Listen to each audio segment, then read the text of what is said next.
Welcome to the H.I.T podcast. I'm your host, Toby Kennedy. As you know, we are committed to trying to keep our conversations as bite-sized as possible. This episode with Caleb went just over a half an hour, but it had a really nice breaking point at about the 15-minute point, about the halfway point, where we pivoted from one topic and talked about another one. So we're going to break this into two episodes for you. Enjoy part one of my conversation with Caleb Spitler next, and join us next week for part two. Welcome to the H.I.T podcast, H.I.T, Human Resources, Insurance, and Technology. I'm your host, Toby Kennedy. As we do every week, I am dropping into your feed on Tuesdays with what I hope is an awesome conversation, dialogue, curated, bite-sized thing that is going on in the space that we've wrapped our arms around and said, hey, look, this could be a multi-hour, multi-day long talk. Let's get it down to distilled 15-ish minutes and trade you that period of time once a week in your calendar for what we hope is good information. So thank you so much for following, liking, subscribing, sharing, telling a friend. We're watching the numbers go up, and it is awesome. So thank you. This week's episode is brought to you by Montage Insurance Solutions. And without any further ado, I am very excited to bring on Caleb Spitler. First and foremost, hello, Caleb. Hey, Toby. Such an honor to be here. Thanks for having me. My pleasure, my pleasure. So Caleb is a renowned professional speaker. He's spoken all over, spoken at TedX, spoken at conferences, spoken at retreats, former professional athletes, leadership, all over the map of taking his thoughts and ideas and being able to bring them to folks that are looking to engage in a variety of different topics. And Caleb, there's a couple things specifically that we've kind of talked about. But before I dive too deep, may I ask, can you just give the audience kind of the nickel tour on Caleb and how you got in the chair and some of the things you've accomplished? Yeah, well, it's a great question. It's I kind of have a hodgepodge of a background. I grew up as a pastor's kid, so I was really heavily involved in the church world. As a pastor's kid, you're basically playing all the instruments on a Sunday morning, preaching by the age of 16. So I was really involved in the church world, was a youth pastor for a little bit, and then kind of got my start in business. I kid you not, selling wall clocks, like the actual clocks you hang on the wall. And I wasn't even the seller of them. I was just setting appointments. So just dialing as many numbers as I could. Hey, you need to buy some wall clocks. But everything changed for me. Actually, I used to sell life insurance back in the day. Everything changed for me when I started doing sales from a presentation standpoint. So when I kind of saw that, hey, if I do one sales meeting for a specific product, I get one sale. But if I can present in front of however many people, I might get 10 sales for the same meeting. So really since then, I've been doing some kind of commission-based sales all up until I launched my speaking business, but something having to do with presentation and then oftentimes sales on the back end. Yeah, I love that because you mentioned being the youth pastor, and I know you're a father of four and involved in the church and have been historically. So it's sort of like, hey, I grew up being in and around people and talking and communicating. And then professionally early on, got into sort of sales, and we can kind of circle back to what that means and why I put that in air quotes. But the idea of communicating to people in general is something that, it's really important, really, regardless of what you do for a job. That being said, I do know that you've really had a lot of success on the professional speaking circuit. And one thing I wanted to pull from you and ask for you to give to our audience today, one of the things I know historically that you've been really well known for speaking on is burnout. And we actually did an episode on that, close to a year or so ago. So coming up on that, I thought it might be relevant to revisit this super important topic in general, because it kind of ebbs and flows, but never really goes away from an importance standpoint. It sometimes is lesser buzzy talked about and more buzzy talked about, but it's always really relevant. So I'm curious to kind of pick your brain and have you give us, a high level of some of the takeaways and the nuance that you've dived into in your talks and your research and your communication surrounding the topic.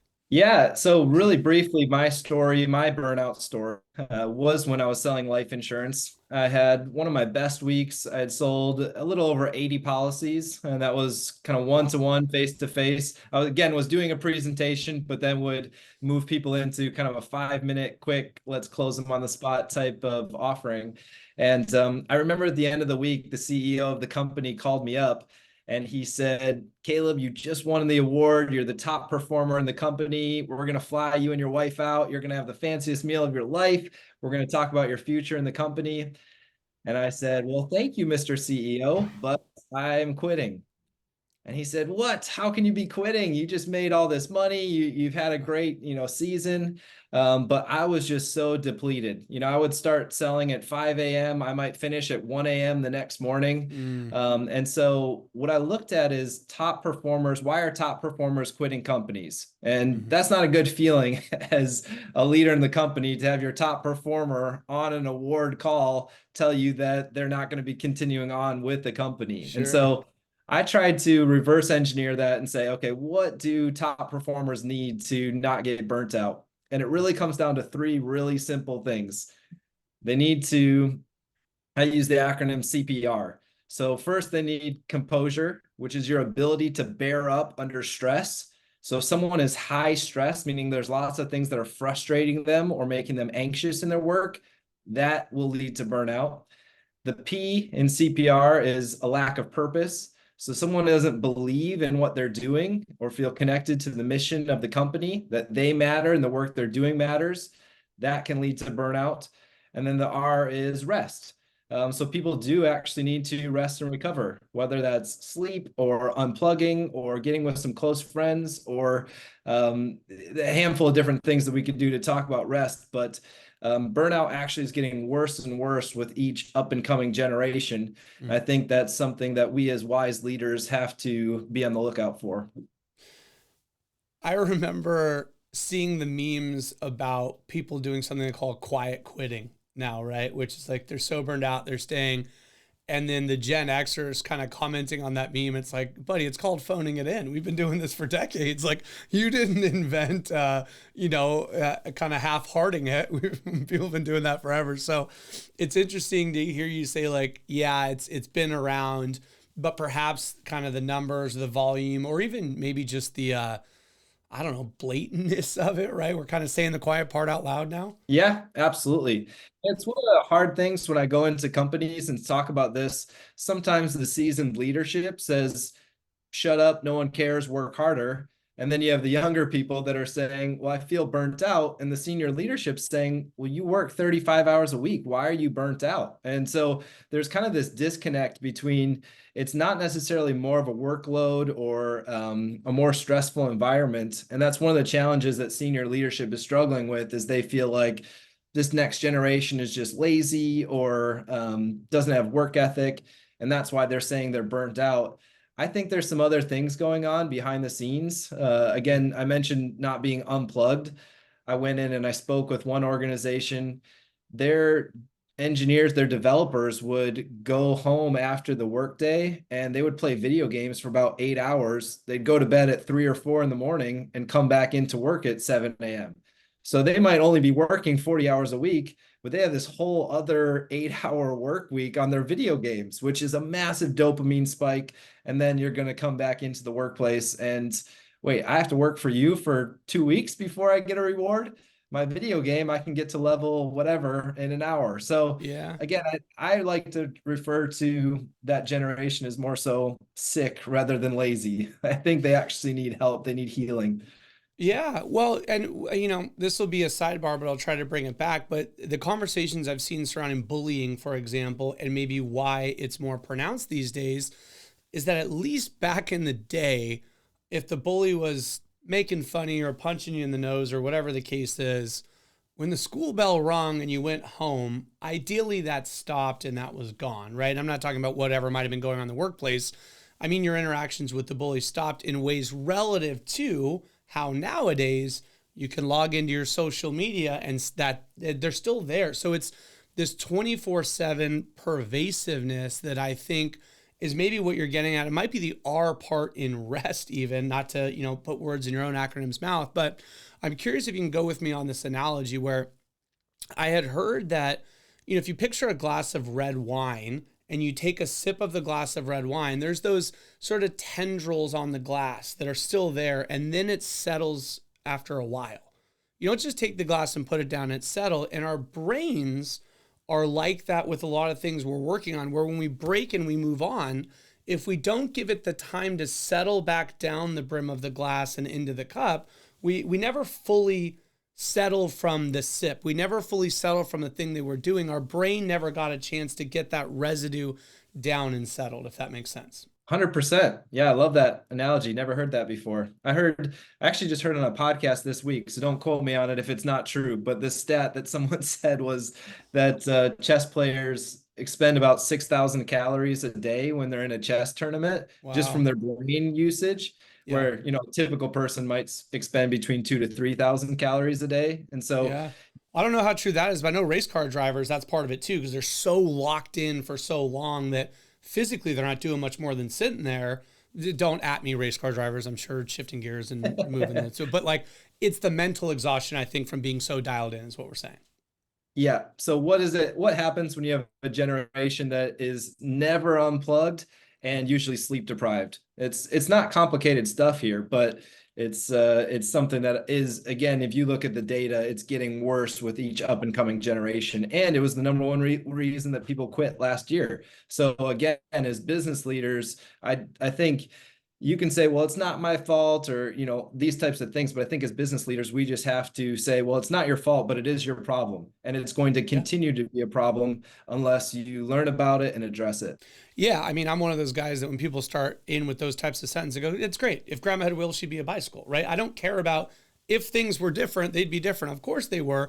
We got to face reality on reality's terms. We got to face where the pieces are on the board. And like you said, saying it's not my fault doesn't mean it's not my problem. It's such a great way to point out that realities are what they are. And if you're trying to succeed, even from a coldly business perspective, let alone do the right thing by your employees, let alone, hope that the people that work for you actually live fruitful lives, if all you're caring about is literally just their productivity, there's enough in it for that as well. And I'd be curious to sort of hear you kind of talk to me about, from an employer listening to this, even if they're nodding their head in agreement, what are they supposed to do? What am I supposed to do about the fact that my guys play 8 hours of video games or don't unplug, or I'm getting some burnt out, fried version of my employee? What's an employer to do?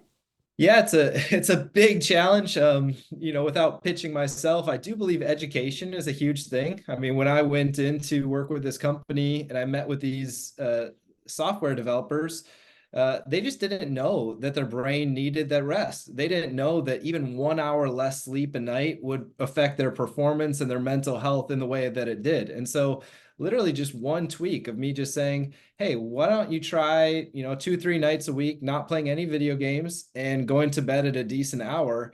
And I remember the CEO reached out to me a month later and he said, wow, they're performing so much better. I'm like, this is why you pay me the big bucks, because I tell you, That's people right. get a good night's sleep. But I do think education is part of it. If they don't know that they're destroying their brain.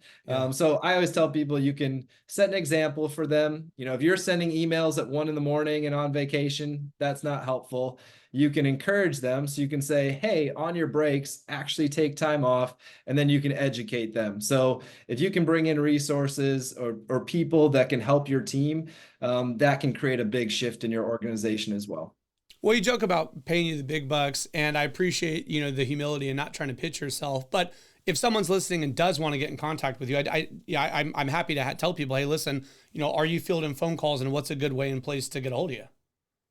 Yeah, you can just shoot me an email, info@calebspitler.com, Cool. which you can't even look up. My website's not even up right now. We'll throw it on the lower calebspitler.com. third. There'll be text below when we edit this out, so it'll be on there for you. That's perfect, man. So from an employer standpoint, you mentioned, education, a couple of different things. Anything else within the CPR of burnout that you feel like if someone's listening today would be a good takeaway for them? I mean, you've lived this, you've spoken on this, you've done the research. Be curious to hear if there's another nugget or two we can mine from you. Yeah, in terms of energy management, again, stress is a big one. So I talked about that composure piece. if you're primarily functioning from a place of stress, and a lot of commission-based sales reps struggle with this because you have to go out and get paid. If every day the thing that energizes you is I'm stressed out, your body is dumping in this huge burst of short-term energy, and it's just not sustainable long-term. So when I was kind of on my way to the top, everybody was applauding me. Hey, good job. Look at Caleb go.